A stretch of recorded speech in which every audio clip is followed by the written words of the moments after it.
here wants to build something solid, legacy with you. Like literal no, na hoping siya na mapansin mo siya. Like literal na parang, alam mo yung, pwede siguro ang dami mong options or marami ritong tao sa paligid mo. That's the energy. And this person, gusto niyang manotice mo siya rito. Yeah. But I think this person is hindi pa dumarating sa buhay ninyo. Why? Kasi tingnan mo, no, ang bagal niya rito. Six of Swords energy. This person is coming in really slow into you. Yeah, papunta siya sa'yo rito. Sa iba, nakakuha tayo ng mensahe na baka single mom or single dad ito, but doesn't have to be applicable to all. Okay, that's very specific right here. So, baka meron dito, no, na situation wherein para sa inyo itong reading na to, at baka ikaw ay single mom or single dad. So, just take how this resonates. Pero most likely in general, this person wants to get noticed by you, pero, mga babes, no, wala pa siya rito ginagawa. Kasi papunta siya, no? Sobrang bagal niya papunta siya sa'yo. O, diba? With the moon right here, may plano siya ritong nakalihim at nakatago, no? Pero with the moon right here as well, I'm picking up that this person has lots of emotions sa'yo na nakatago lang. Yan. So, I think this person right here is in love with you. So, let's get to know more about this person. Especially sa intentions niya.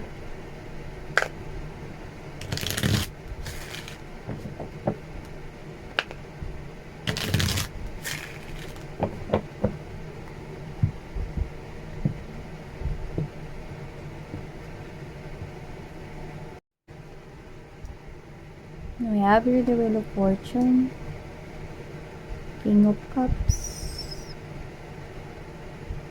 This is the energy of someone here na may tinatago rito na malalim na emosyon or feelings for you guys. But with this Wheel of Fortune, I'm picking up that this is the energy of someone here waiting for some kind of a timing, changes. Yeah, I'm hearing signs, clues. So, kung sino man tong person nito, no, meron siyang deep emotions and feelings for you, pero nakatago pa lamang, no, with the King of Cups energy, no, I mentioned Queen. So, it looks like this person sees you as his or her perfect partner. Okay, this person sees you as his or her Queen of Cups. So, wala tayong gender dito. So, this person sees you as someone who's perfect fit para sa kanya. So, this person is not uttering any word right here, but this person has these deep emotions and feelings for you. And with this Wheel of Fortune right here, this person is waiting for some kind of signs and clues right here from you. Oh, you could be highly spiritual right here. You appear here to be as the High Priestess, yeah? Someone who is very intuitive right here, not literally appearing as mysterious. So, pwedeng lumalabas na siya yung klase ng energy dito na hindi niya alam yung lahat ng tungkol sa'yo, but there's a lot of passion and emotions coming from this person for you. May paghanga, meron dito na parang nararamdaman siyang kakaiba for you, na parang nararamdaman niya na ikaw yung perfect one for him or her, no? And it looks like alam mo yun. Okay? So, hindi mo kinakailangan na maging spiritual reader or energy reader or tarot reader, no? Or psychic reader, no? Basta alam mo lang, ramdam mo na mayroon siyang gusto sa'yo rito. Okay? Pero nananatili ka lang na quiet about the situation right here. And etong veil sa likod mo has something to do with you're keeping it a secret. Okay? Nakakita tayo ng mamon dito, no? So, maaaring ikaw kasi is pusong mamon ka. Nakikita ko dito.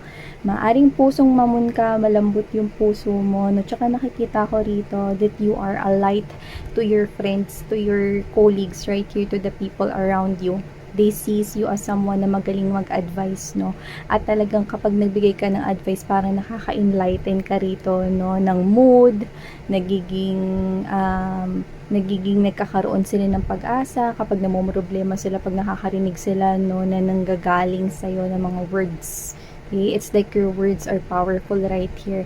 Na pag narinig yon, yung advice mo ng friends mo na yon na may pinagdadaanan, no, it's like gumagaan yung pakiramdam nila, no, nagkakaroon sila rito ng lakas ng loob, no, na magpatuloy at resolbahin ano man yung problema nila. Wow, continue lang dyan mga babes, no. So, ilatag muna natin lahat mga babes. Yeah, alam mo nga talaga na may gusto tong tao na to sa'yo. Look at this. Three of Wands energy, Page of Coins energy, Ace of Pentacles energy. This is someone here that you could probably do not know. Could be someone who's totally brand new here. This person could be somehow pwedeng kilala mo rin, pero pwedeng hindi kayo close, or alam mo lang yung pangalan niya, yung mga ganyan. So, not literally engaging with this person here. But for others, most likely in general, for most of you, mga babes, no, wala talaga ritong pag-uusap na matatawag kayo ritong friends.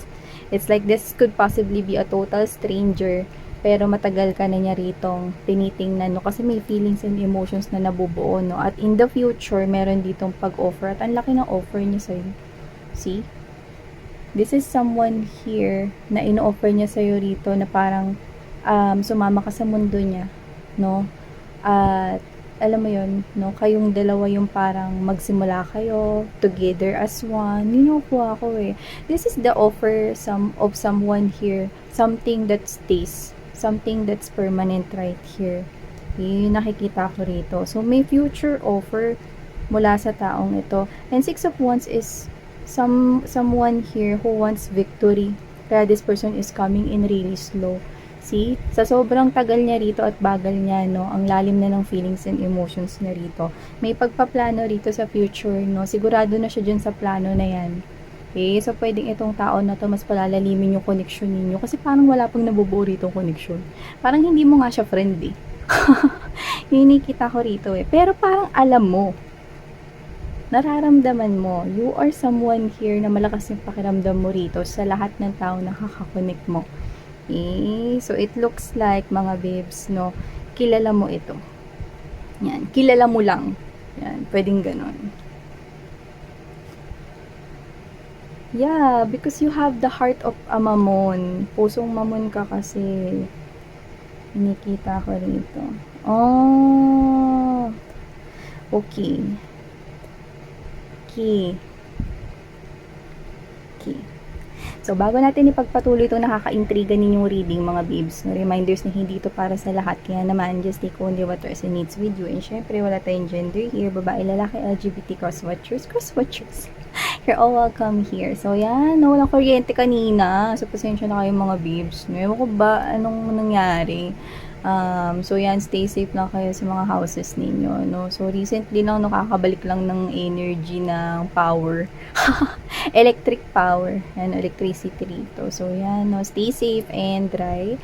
So, yun nga, no, going back right here, someone here is having this kind of deep emotions and feelings for you, but it's not a secret anymore to you. Kasi kilala mo na siya.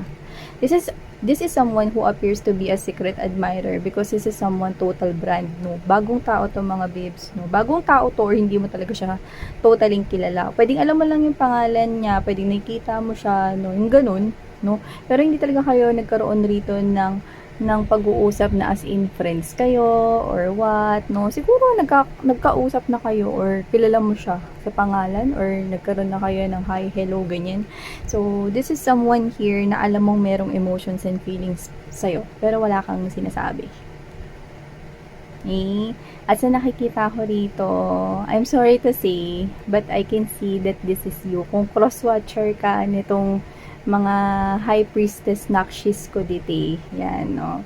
Kung kayo to, mga babes, naramdam ninyo na may isang taong nagmamahal sa'yo rito, no. It's like a total brand, no, total stranger right here. You're not saying anything about this thing. Not because wala kang pakialam sa emotion and feelings niya, but because may pusong mamon ka. Okay? Ayaw mo siyang masaktan dito. It's like hinahayaan mo lang siya na ma-figure out niya sa sarili niya or on his or her own right here. Okay? Kung paano siya rito mag-move away sa inyo. Yeah. I don't know kung bakit ganon, no? Kasi may pusong mamon kayo dito, ayaw niya makasakit, no?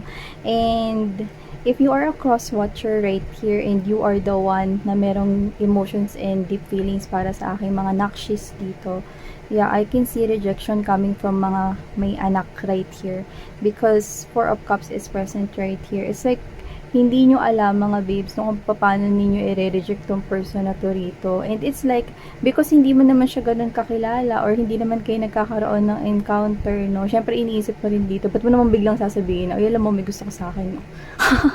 Alam kasi ako sa'yo, eh. Ganun, no? Hindi kayong ganong klase ng person. It's like ramdam mo, alam mo, no? Especially if you are highly spiritual, you're really connecting here into your gut feelings, no?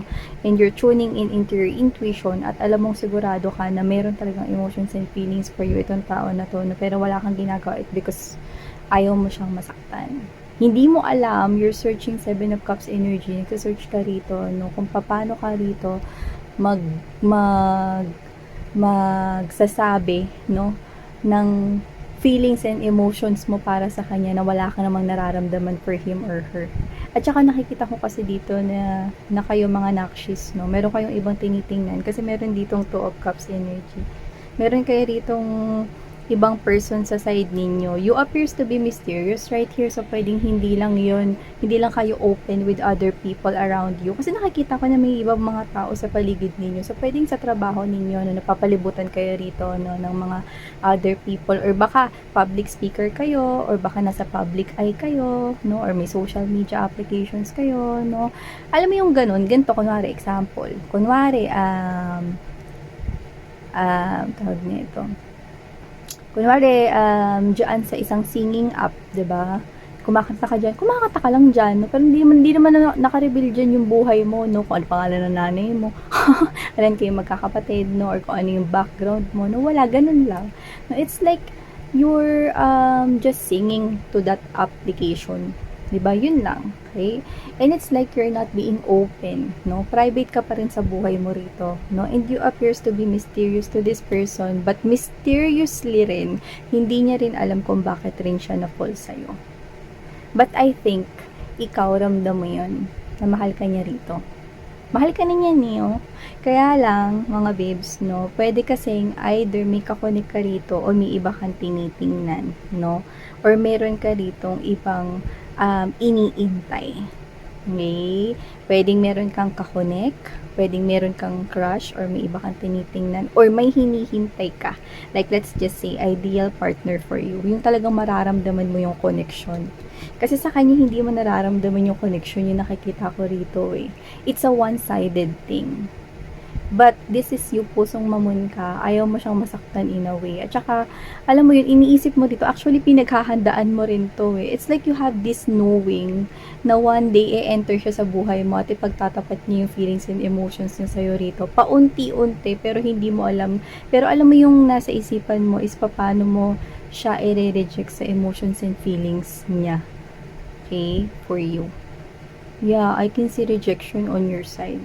No matter how stable this offer is. Kasi meron ka rin nakikitang something stable for yourself. It's like you know what you want. It's like sigurado ka rin sa kung anong gusto mo. Ayaw mo naman kumunik dito sa tao na to, no, dahil lang sa nag-o-offer siya rito ng something stable or something permanent with you.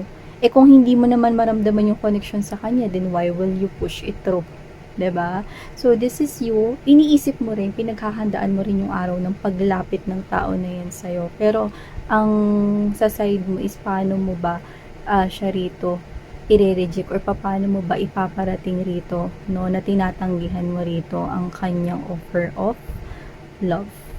Kasi dito gusto kanyang gawin parte ng buhay niya, as in maging asawa, no, maging pamilya kayo, magtayo kayo rito ng happily ever after. Pero sa iba mo gusto ng happily ever after. Yun. Whether gusto mong kumunik sa iba or ikaw to na may kakunik ka ngayon or ikaw to, no, na waiting for that ideal partner, for that real soulmate kung saan mararamdaman mo talaga yung connection. Yan. So, para sa akin mga babes, I love what you're thinking because you appear here to be someone na alam mo yung ginagawa mo. And that's what's important. Okay? At maganda ito kasi hindi kayo basta-basta kumukonik lamang. No, although maganda yung intention niya sa inyo, although nakikita ko rito, no, na talagang solid yung kanyang puro, yung kanyang intention ng pag-offer dito ng something permanent, stable with you. Kayo ito na may firm decision din kayo for yourself. You want your happiness here as well for yourself, okay? At hindi mo nakikita yung happiness sa tao na to. So, parang sinasabi mo rito na you're sorry for this person right here because hindi mo nakikita yung happiness mo sa kanya, kundi sa iba mo nakikita yung happiness na yun. Yeah. Or sa iba, mga babes, no, mahahanap yung happiness na yun. Yeah. Okay, stay firm in your decision right here. Always go to the decision what makes you really happy. Always move to the best decision right here, Nakshis. Okay? So, collective, ito ang mga mensahe for you guys. Thank you so much. Sarang ngayon, love and life. Annyeong!